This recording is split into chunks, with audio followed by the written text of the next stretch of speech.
Good morning, ma. Welcome for today's session. Today we are going to learn about a new tactic called as a performance tactics. So in the last class we learned about two different type of tactics, ma. One is the availability, one more is the modifiability. So after availability and the modifiability, next come to the place for performance.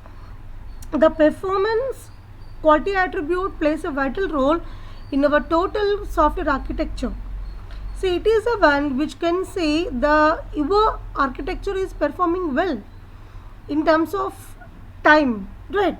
See, whenever there is no delay in getting response from a request from the system, automatically we can conclude that yeah, your system is performing well. There is no doubt. But we have to think of lot of consequences where this performance may degrade, where the latency will be more. See, the performance means giving input and getting output, right? So in between giving input and getting output, the execution will plays a vital role. The execution will commence whenever there is a data is there, and whenever the process is ready to start its execution, right?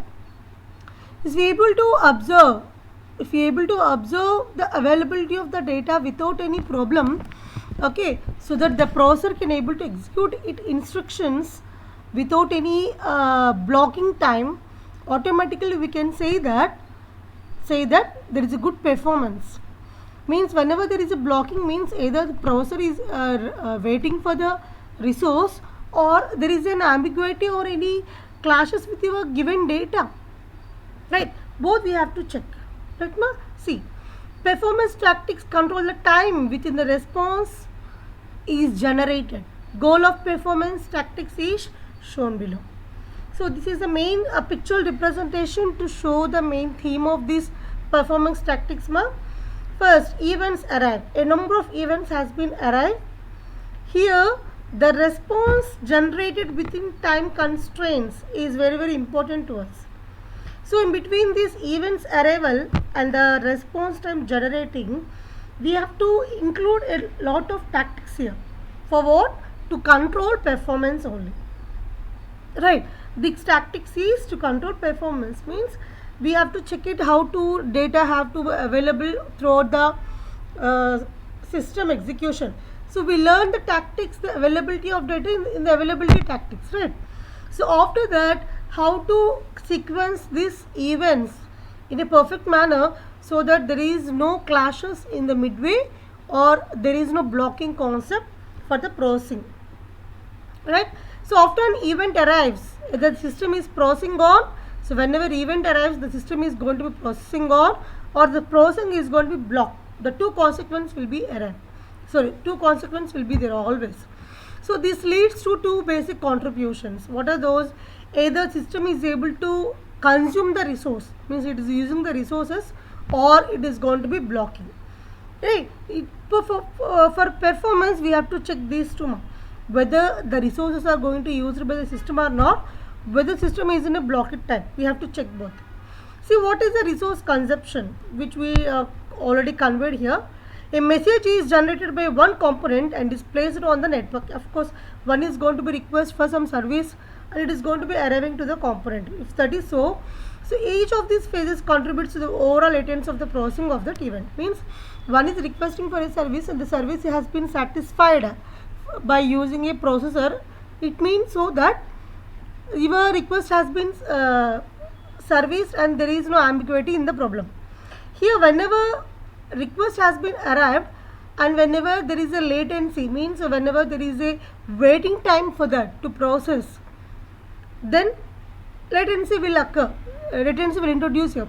And whenever the output has been came but it became late to contribute the same to the requesting person, means the requesting person is not going to respond within a time, means then only there is a problem in our system. See, resource consumption, the latency will leads whenever sending of the message to a person or system and getting a response from the system. Both may be possibility of latency. And next one, block time. What is the reasons can be block time? Resources unavailability. A computation can be blocked because three reasons must see. because the contention of the resources, the whole paragraph I divided in terms of three concepts. Contention of the resources is going to be using by somebody, but we are waiting for that. Availability of the resources, okay, the resources can be unavailable, sorry, it is not available, unavailable. And resources can be dependency or other computation. Whenever you are depending on other computation means automatically there is a possibility of contention here. So what are the basic tactics we have to use to improve the performance are this one. We have three methods.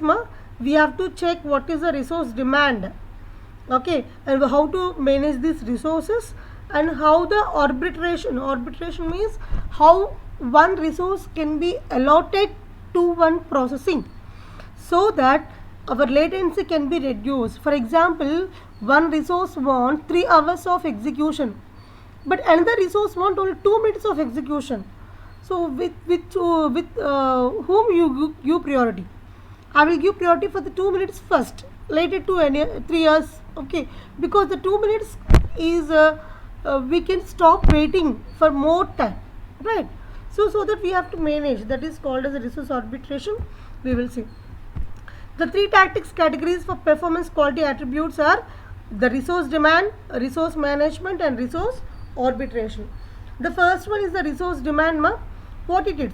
So one tactic for reducing latency is to reduce the resources required for processing an event. Okay. See, if more number of resources are using for processing means it have to wait to get that resource, and you have to, the OS have to go to the location of the memory to get that resource, right? It will take more switching time also, the switching time. So we have to reduce that, right? So the first one is increase computational efficiency with the reducing the resource demand. One step in the processing of an event or a message is applying some algorithm. Okay, so improving the algorithms used in critical areas will reduce latency. Means good algorithms have to use so that the data in and out can be reduced.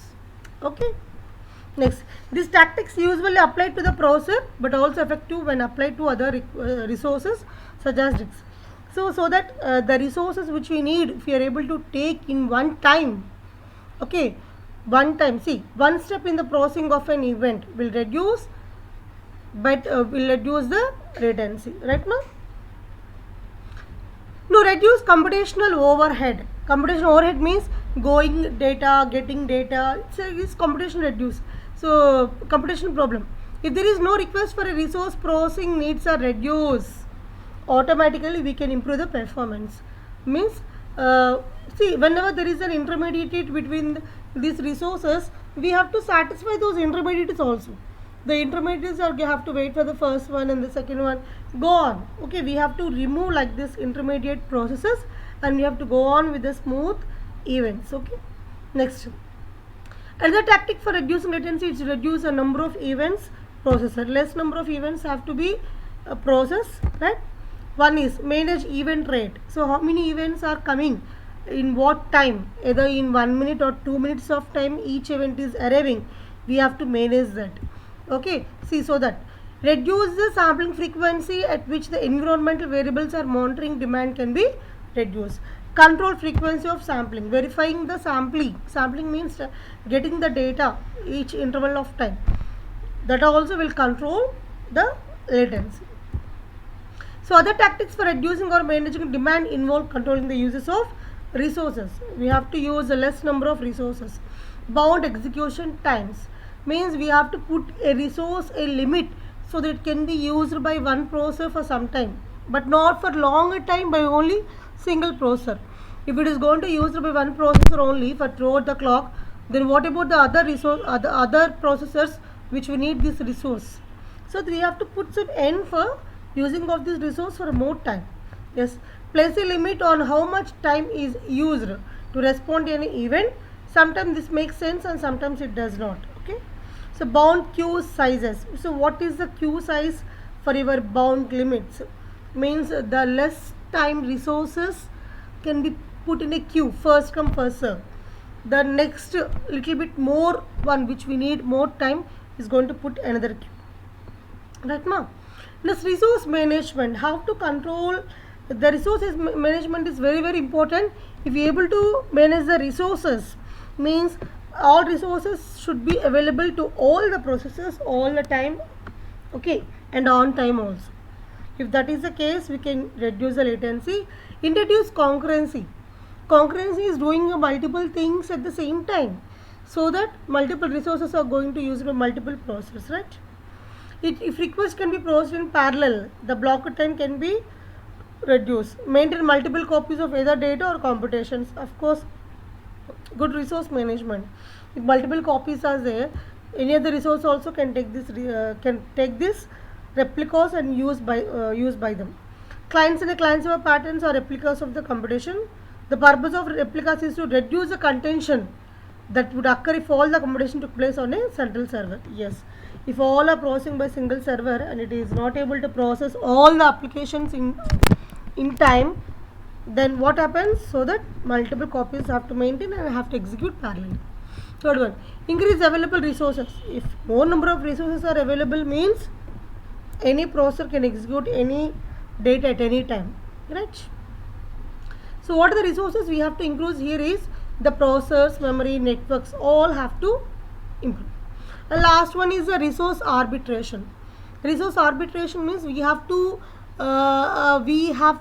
control the coming of the resources, means the event generating or event arrival. What it means is, see, whenever the number of resources are waiting in a queue to be processed by a processor, we have to pick one processor.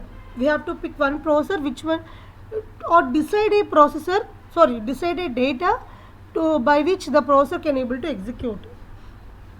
That is scheduling methods, okay. The scheduling methods used in this tactic are CPU scheduling. If you remember the word CPU scheduling, we can easily process this. See, we have three methods here: first in, first out, fixed priority scheduling, and static scheduling. First in, first out we know. First in, first out we know already. Which one? We don't bother how much time it will taking by the first one. Just whenever the arrival of the event occurred in a first time, it will going to be executed by the processor. FIFO queues treat all requests for resources are equal and satisfy them in turn. Fixed priority means it's going to be, for this we have a lot of tactics for this. See, fixed priority scheduling assigns each source of resource request a particular priority and assigns the resources in that particular priority order. Three common priority strategies are, the first one is semantic importance. See, whatever the characteristics or semantic is there, based upon that we are going to be give importance to that, okay. First one. Second one, deadline monotony. Whenever there is a shorter deadline we need, see, I am highlighting the main words here. With shorter deadlines means you can able to shortage a job first, I can say. Whenever there is a very least time required by any data to be processed by the processor, we are going to opt to that to be executed by the processor. It is called as a shorter deadlines. Rate monotonic. Rate monotonic, shorter periods. So shorter period means time to required to process this data is called as the shorter periods. That is rate monotonic. And while round robin. Round robin, we know about this. We are going to give some time quantum, fixed time quantum. So based upon the time quantum, we are going to be executed another processor. See, I am going to give 6 minutes for the A data that is going to be executed by the processor. After the 6 minutes, I am going to give the next 6 minutes to the B, next 6 minutes to the C. It will continues. After coming to the Z, the next one will come to the A only, right? If that is case, it is called as a round robin. Earliest deadline first. Who will whenever there is a pending request here, we have to check them. And finally, static requirement, static scheduling. So here, what is static scheduling means? The scheduling time is going to be fixed. Okay, means we forcefully, even the data is going to be executed or executing by the processor, we are going to be forcibly taking away the data from the processor so that it can be accommodated with any other data. See here, the preemption points and the sequence of assignments. So what is a preemption point? It can be fixed. If it is the time is fixed, then it is called as a round robin. If time is not fixed but forcibly we are taking out the data from the processor, means it is called as a preemption. Forcibly taking out is a preemption. If that is the case, it is called as the static scheduling. Okay ma? So this is the end of this performance tactics, right? So in the next class we learn about security tactics ma. So till then, have a nice day. Bye.